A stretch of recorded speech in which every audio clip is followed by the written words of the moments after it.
Welcome to कुंडली ज्ञान। जय माँ काली, जय माँ तारा, आप सबका भला हो। ये है लेसन 19 और आज का टॉपिक है धर्म, अर्थ, काम, मोक्ष के घर और त्रिकोण।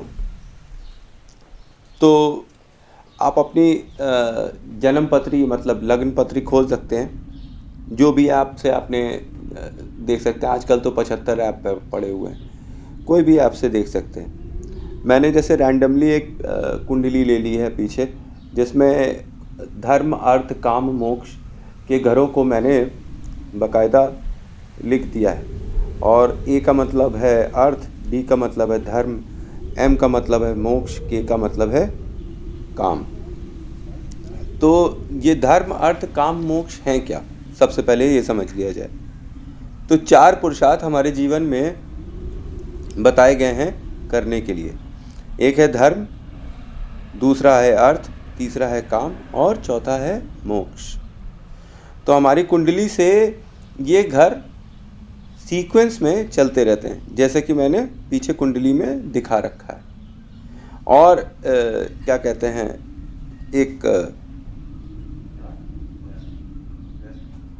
एक इमेज, एक क्लिप जिसमें पुरुषार्थ लिखा हुआ है 1 2 3 4, धर्म, अर्थ, काम, मोक्ष, त्रिकोण हाउस 159, त्रिकोण हाउस 2 6 10, त्रिकोण हाउस 3 7 11 और त्रिकोण हाउस 4 8 12।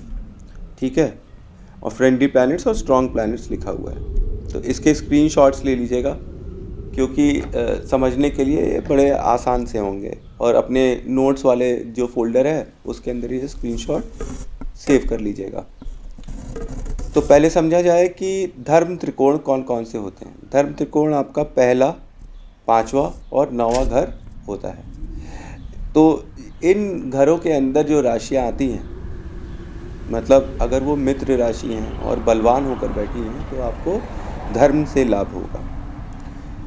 दूसरा त्रिकोण आपका 2 6 और 10th घर बनाता है। ठीक है, दूसरा, 6वां और 10वां घर, ये अर्थ त्रिकोण होता है।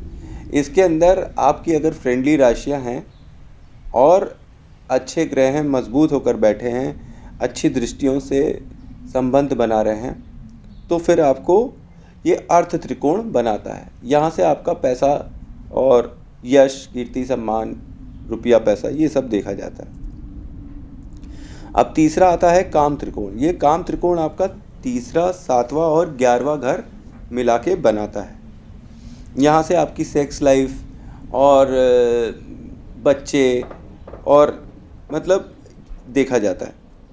अब चौथा घर होता है मोक्ष का। मोक्ष का मतलब कि अब हर चीज़ से विरक्ति हो गई है, संन्यास लेने का मन कर रहा है या सब कुछ छोड़ दिया है, अब मोक्ष की प्राप्ति हो जाएगी। तो ये मोक्ष का त्रिकोण हाउस जो होता है वो चौथा, 8वां और 12वां होता है। ठीक है, अब जैसे कि अगर हम फॉर एग्जांपल ले लें कि कुंडली हमारी काल पुरुष की कुंडली है, मेष राशि की कुंडली।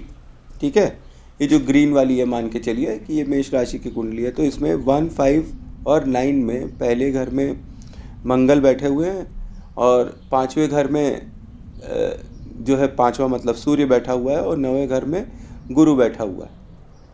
अगर हम ऐसे देखें तो ये तीनों फ्रेंडली प्लैनेट्स हैं, इनकी राशियां सब एक दूसरे की फ्रेंडली प्लैनेट्स हैं। तो ऐसे जातक को धर्म से बहुत लाभ होगा। और दूसरे घर में 2 6 और 10 राशियां आकर बैठी हुई हैं। ठीक है, तो अब आप समझिए कि सेकंड हाउस में अगर शुक्र बैठे हैं और 6वें में बुध बैठे हैं और 10वें में शनि बैठे हुए हैं, तो ये तीनों फ्रेंडली राशि हैं। अब काम त्रिकोण आते हैं 3 7 और 11 में। अगर 3 में बुध बैठे हुए, ये 3 बुध का है और 7th जो है शुक्र का है और 11th जो है शनि का घर है, तो ये भी आपका काम त्रिकोण बना देता है, क्योंकि ये फ्रेंडली राशियाँ हैं।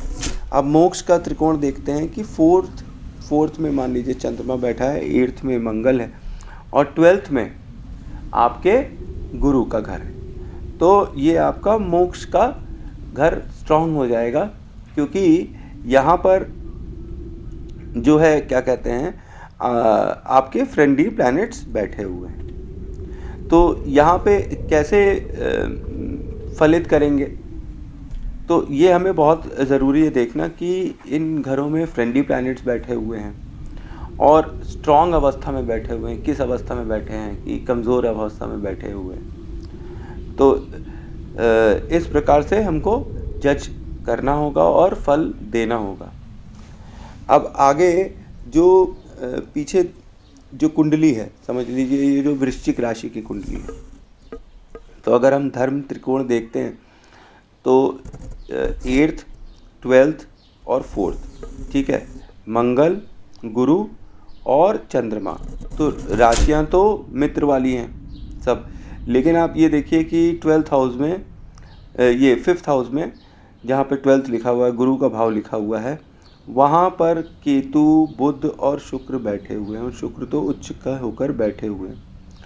तो इनके धार्मिक कार्यों में इनके 5th हाउस से रिलेटेड प्रॉब्लम्स आ सकती है, जैसे कि जो ये धर्म कर्म कर रहे हैं उसके अंदर प्यार मोहब्बत और लव अफेयर्स, इन सब की वजह से इनका धर्म थोड़ा डगमगा सकता है।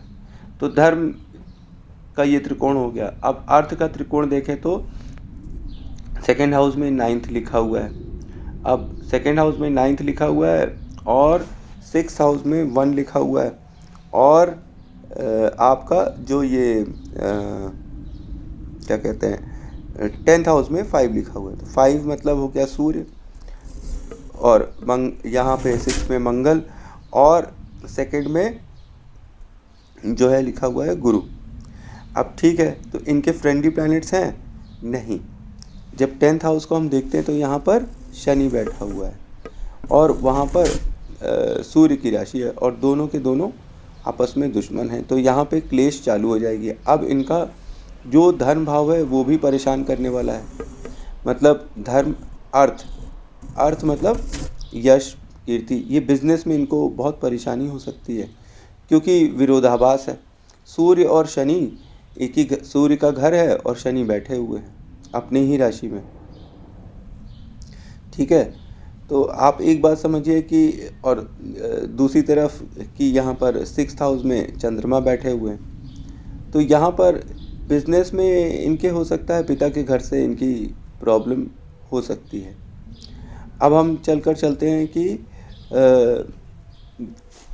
ये हमारा अर्थ का हो गया। अब काम का हम घर देखें तो 3rd हाउस में 10th राशि लिखी हुई है और ये 10वीं राशि किसकी होती है? शनि की होती है। अब हम देखेंगे कि 7th में 2 लिखा हुआ है शुक्र भी शनि के दोस्त हैं, चलिए अच्छी बात है। अब 11th में हम देखते हैं कि बुध लिखे हुए हैं, ये भी अच्छा है, और साथ में राहु बैठे हैं और प्रबल स्थिति में बैठे हुए हैं। तो आप ये बात समझिए कि धर्म अर्थ काम, अब इनका जो काम त्रिकोण है ये बहुत अच्छा है, ये बहुत ही ज़्यादा स्ट्रॉन्ग है। तो ऐसा जातक कि सेक्स लाइफ बहुत ही एक्टिव होती है, बहुत ही स्ट्रॉन्ग होती है, सेक्सुअली ये लोग बहुत पावरफुल होते हैं और इनकी तरफ बहुत क्या कहते हैं क्या अदर जेंडर जो है वो बहुत ही ज़्यादा अट्रैक्ट रहता है और ये मतलब लाइफ में सेक्सुअल एक्टिविटी और सेक्सुअल प्लेजर का इनको लाभ बहुत मिलता है। और चाहे आप क्या कहते हैं संबंधों में देख लीजिए, चाहे फिर भाग्य से देख लीजिए, चाहे शादी में देख लीजिए, तो ये हर तरीके से इनके लव अफेयर्स होना और सेक्सुअल एक्टिविटीज़ में इन्वॉल्व होना ये बहुत ही ज़्यादा मतलब निश्चित करता है। अब मोक्ष का त्रिकोण का देखते हैं इनका, तो मोक्ष का जब आते हैं तो 4th हाउस देखते हैं, फिर उसके बाद 4th के बाद हम देखते हैं 4th के बाद 4th का देखिए तो 1 2 3 4 5 1 2 3 4 5 4 8 और 12, तो 4th में बैठे हुए हैं सूर्य और राशि बैठी है 11। ये बहुत गड़बड़ हो गया है क्योंकि 11वीं राशि किसकी है? शनि की। फिर सूर्य और शनि का दिक्कत है। मोक्ष के में भी उसमें दिक्कत होगी इनको। और फिर उसके बाद 8th हाउस में फिर हम जब जाते हैं तो बुध बैठे हैं और गुरु बैठे हैं, मंगल बैठे हैं, मंगल भी दुश्मन, और गुरु से और बुध की तो ज़्यादा अच्छी बनती नहीं है। अब फिर उसके बाद हम जब 12th हाउस में देखते हैं तो वहाँ पे शुक्र की राशि बैठी हुई ज़रूर है पर उसके साथ कोई नहीं है।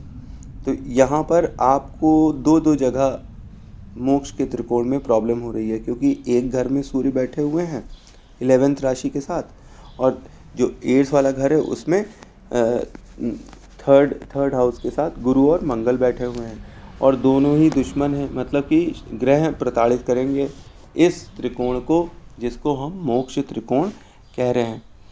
तो मोक्ष मिलने में इन्हें अभी बहुत दिक्कत होगी, और दो दो घर इनके डिस्टर्ब्ड हैं, तो मोक्ष तो इन्हें नहीं प्राप्त होगा इतने आसानी से, भले ही ये कितनी भी कोशिश कर लें। ये सांसारिक बंधनों में बंधे रहेंगे, ये विरक्त नहीं होंगे इतनी जल्दी। तो ऐसी सिचुएशन में हमने जैसे ये कुंडली में एनालिसिस किया कि इसमें केवल एक काम त्रिकोण ही इनका जो है स्ट्रांग है, बाकी में कोई ना कोई लोचा है ही है, और मोक्ष की प्राप्ति में तो बहुत ही ज़्यादा लोचा है। इन्हें अभी एक और जन्म लेना पड़ेगा। तो कैसे अपना अर्थ सुधार सकते हैं, कौन से घर में हमें प्रॉब्लम हो रही है, ये हम देखकर बता सकते हैं। जैसे कि अब हम चलते हैं अर्थ वाले ही घर की साइड, तो अर्थ वाले घर की साइड चलते हैं तो 2 नंबर देखते हैं, और फिर उसके बाद देखते हैं 6 नंबर, और फिर देखते हैं हम 10 नंबर। तो अब अर्थ के घर में कहाँ कहाँ प्रॉब्लम है? 9। अब जब भी ये जातक ज़्यादा पूजा पाठ करेगा तो इसकी प्रॉब्लम स्टार्ट हो जाएगी। घर में से ज़्यादा मंदिर उंदिर जाना नहीं चाहिए, क्योंकि गुरु का भाव जो है इनके शुक्र के घर में बैठा हुआ है।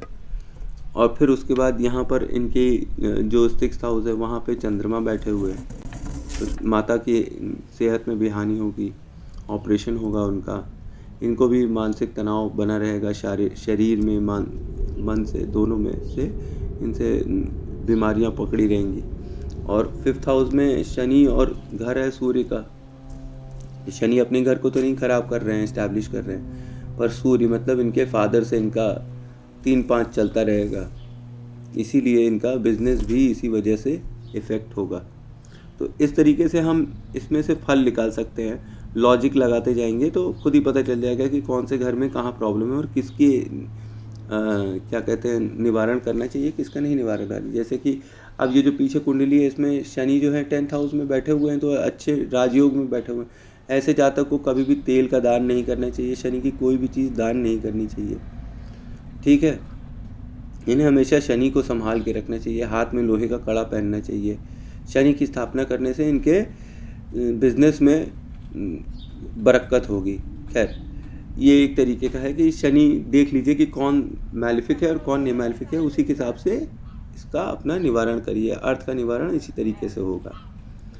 तो ये था मेरा सूक्ष्म विश्लेषण धर्म, अर्थ, काम और मोक्ष त्रिकोण पर, कि कैसी सिचुएशन में जातक को कैसे फल मिलेंगे। विथ एग्जाम्पल पीछे कुंडली लिखी हुई है, आप उसको एक बार देखेंगे स्क्रीनशॉट लेकर तो आपको भी समझ में आने लगेगा। तो थैंक्स फॉर वॉचिंग। जय मां काली, जय मां तारा, आप सबका भला हो।